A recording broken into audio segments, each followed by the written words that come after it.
Welcome to the All Financial Hour podcast with Steve All. Now, Steve, you're a generous guy. Do you think that you are a basic tipper, an over tipper? Where do you stand there?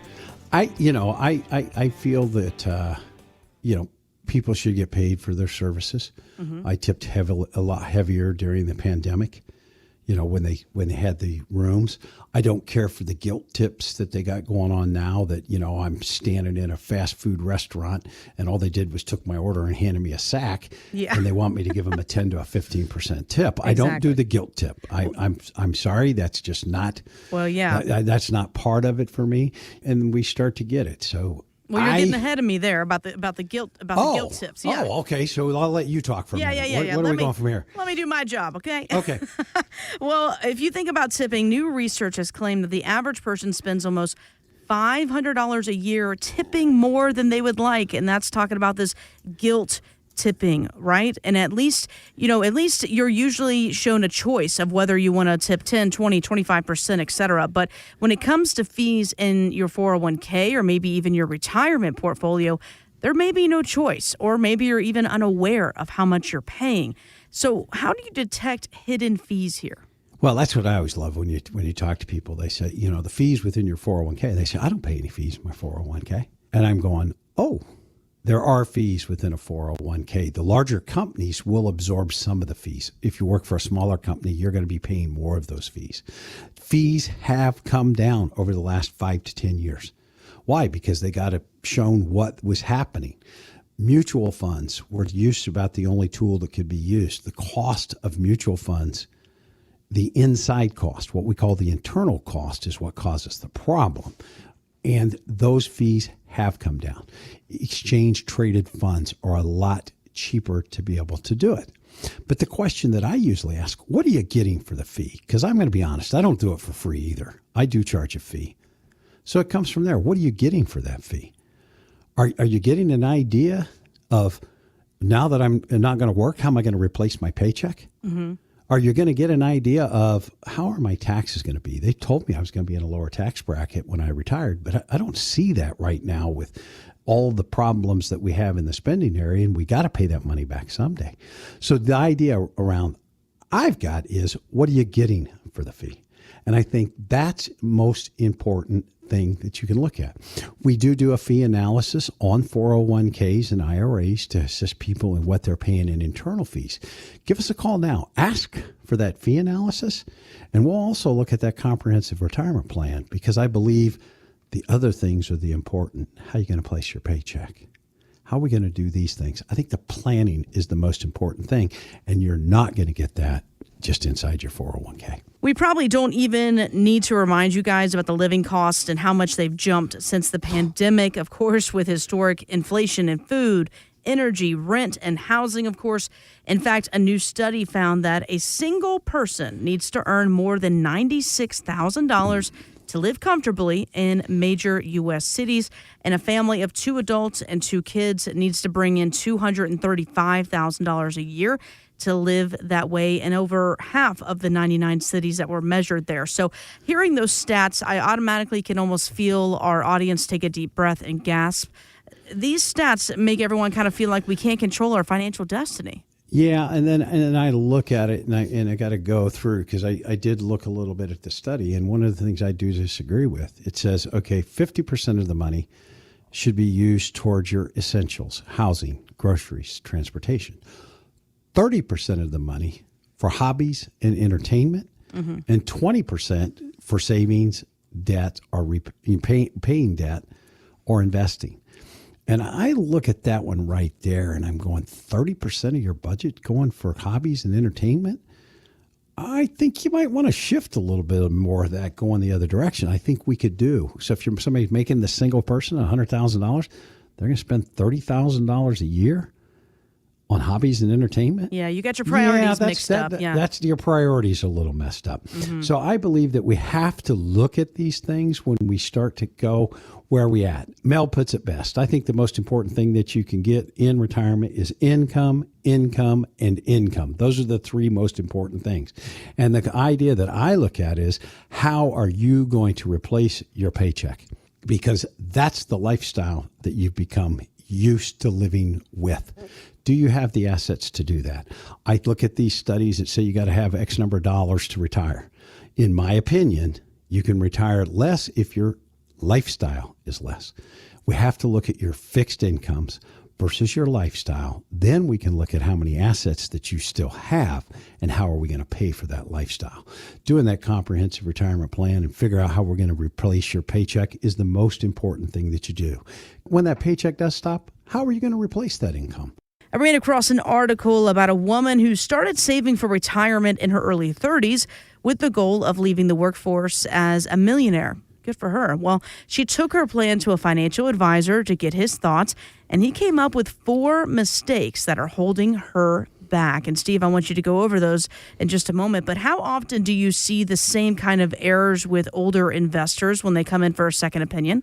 Almost, most are the same. I think that I didn't put enough in. Right. Because I had other things going on. I didn't pay myself first. I used the money that I had left over. The biggest thing I have for most clients that say they wish they would have started earlier when they were saving for retirement. So contributing is the most important thing. Starting early is the most important thing. Then the other one that I go to, they talked about tax diversification. Now, our generation, those of us that are 65 and over, we didn't have a lot of choices. We didn't have Roth accounts that we could put money in. We had 401ks tax deferred, and that was basically it. Well, if you got 90% of your money in an IRA or a 401k, that's the only bucket that you can take it out to spend it. And that's taxed just like ordinary income. So we look at tax diversification. Could we put some of that money in the Roth account? Should we put it in outside investment accounts so we have different places that we can draw from? How are we going to replace the paycheck? That's usually the biggest question that I have when people come. Steve, I'm getting ready to retire in the next 6 months, a year, 2 years. How am I going to replace this paycheck when I stop working? I'm not going to have that coming in anymore. How do we create income out of the account that I already have? And that's not enough income streams. Having multiple income streams is the most important thing because we start to look at it from, taxation. Where am I getting the income from? If I only have one basket, it does make it a problem. So that's what I'm going to say now. Give me a call now. If you're 59 and a half or older, you got that IRA in your 401k, and you're looking to the fact of sitting there saying, what am I going to do and how am I set up for retirement? Because the big question we have is always, Steve, can I retire? And will I run out of money? Let us run that analysis for you. Get that Monte Carlo analysis on what your chances of a successful retirement are. And then we could possibly look at some of the ways that you're shifting. Now is the best time to find out, am I going in the right direction? And you're not going to be surprised. Many people are going in the right direction. They just need a little bit of a shift. And if all you're getting is investment advice, they're not talking about taxes, income, legacy. The big picture, yeah. Give us a call now. Ask for that comprehensive retirement plan so we can help you in your retirement journey. And speaking of income plan, right, making sure that you have enough income there when that 9 to 5 stops. Well, we all know Social Security is going to be there in some, sort or fashion. Well, it's estimated that Social Security's trust fund will go dry as early as 2034. And if Congress does nothing, benefits could be cut as much as 25%. Here's Alabama Senator Tommy Tuberville, and he says the writing is already on the wall. This is all a scam. I mean, we got people that's getting ready to retire that's going to try to live off $2,000 to $3,000. Impossible. Because what happens, it comes up here, we spend it. We're $35 trillion in debt. We don't have union money. We're dead broke. We are in huge trouble. And we had better start figuring that out because we're going to have a run on this city here soon. And there's going to be about 150 million people coming up here saying, where's our damn money that we paid in? I could have put my Social Security money for 40 years in the market and probably be worth $8 to $10 million today. But the federal government wasted it. People are going to continue to work longer and longer. Interesting here. So what can people do now to act as an income hedge in case Social Security, just isn't going to be there or it implodes in the next 10 years? What are your thoughts on what Tommy has to say here? I want to remind Tommy that this is not the first time that we thought that Social Security would go away. I mean, I remember when I graduated from college, I didn't think Social Security would be even near, because they were talking it was in worse shape then. And that's when they started taxing Social Security benefits in the 80s. Ronald Reagan was president. They voted and they taxed up to 50% of your Social Security would become taxable. Then we turn around in the 90s and we thought it was going to go away. And Bill Clinton was president, and they taxed it more. Up to 85% of your Social Security could be taxed. So we've been down this road before. It's not the first trip. Congress just likes to kick the can down the road as far as they possibly can before they act upon it, because of the fact that Social Security is the safety net. It was not designed as a retirement plan. It was a safety net. Old age survivors' disability income was what it was set up for. And now we get people that, it's my retirement plan for the next 30 or 40 years. You got to remember, when Social Security came into existence, you could get it at 63, and the average life of a male was 62. Mm-hmm. You had to be beyond the normal life expectancy. Will there be changes with it? Yes. Will it look the same 10 years from now? Probably not. What are some of the things? As it states right now, if they don't fix it, they cannot pay out more than they've already got. So they would reduce the benefit. And I have to look at it when I talk to people and I say, do you realize the average Social Security benefit is somewhere between $1,200 and $1,500? Could you imagine if those people had to take a 25% decrease? Oof, yikes. That means average.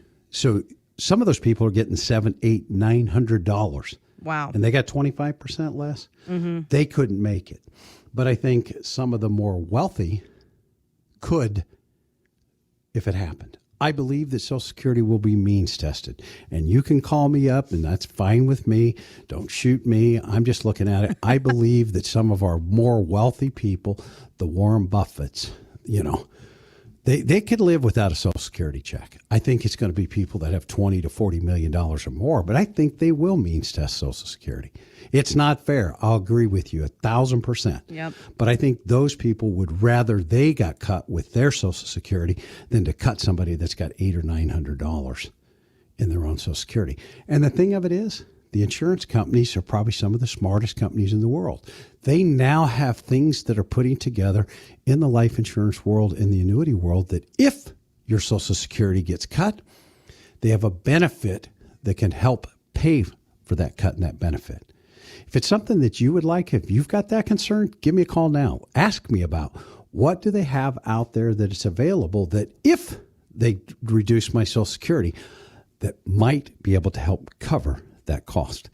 Give me a call now. Ask for, if they have the Social Security decrease, how I could get money if my income would get disrupted because of that. Big question here. Are people in their 50s living their best possible life? Well, turns out from a recent data, it only found that 3% said yes.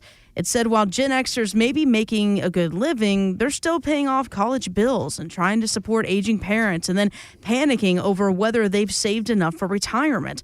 That's where you come in, Steve. I mean, is your door open to talk with those maybe in their early 50s or so if they're trying to find balance to all of this? Yes, yeah, that's what I think that's the greatest time to come in. Your mid to late 50s. I've got people that are actually retiring at 55. So I know that not everybody's in that basket out there. But the idea around it is, we were at a dinner presentation. Ron and Mary were at the presentation. Mm-hmm. And they said, we really like what you guys are doing. We like the idea of planning versus just investment. But we're not going to retire for about 6 years now. Why don't we give you a call in 3 years? I said, Ron, why don't you all come in now so we can sit down and look at what you're doing? Because a lot of people out there are doing the right thing. They were maxing out their 401k amounts. They had saved money outside of their IRA accounts. So if you're in that same situation, what would we do? We could possibly look at it and say, how could you shift the way that you are saving for retirement? Not save less, just save it more tax efficient. Possibly use some of that money that's going to the Roth. Possibly take some of that excess income, put it in the indexed universal life policy. Why? Because that's an insurance contract. That insurance contract says it grows tax deferred, and if you take it out properly, it's not taxable income. Whereas my Roth accounts, Congress has the availability to change that. Congress cannot change a contract. They can tell me I can't sell them to people in the future, but they can't say that we can't have the old contracts that we already have.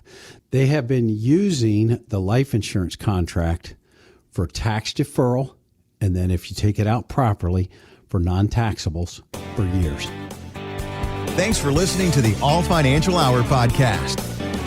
Insurance products are offered through the insurance business All Insurance Group, LLC, AIG. All Financial Group, LLC is an investment advisory practice that offers products and services through Impact Partnership Wealth, LLC, IPW, a registered investment advisor. IPW does not offer insurance products. The insurance products offered by All Insurance Group, LLC, AIG are not subject to investment advisor requirements. IPW and All Insurance Group, LLC, AIG are not affiliated companies. Investing involves risk, including the potential loss of principal. Any references to protection, safety, or lifetime income generally refer to fixed insurance products, never securities or investments. Insurance guarantees are backed by the financial strength and claims-paying abilities of the issuing carrier. This radio show is intended for informational purposes only. It is not intended to be used as the sole basis for financial decisions, nor should it be construed as advice designed to meet the particular needs of an individual's situation. All Financial Group, LLC is not permitted to offer, and no statement made during this show shall constitute tax or legal advice. Our firm is not affiliated with or endorsed by the U.S. government or any governmental agency. The information and opinions contained herein provided by third parties have been obtained from sources believed to be reliable, but accuracy and completeness cannot be guaranteed by All Financial Group, LLC. This radio show is intended for information purposes only.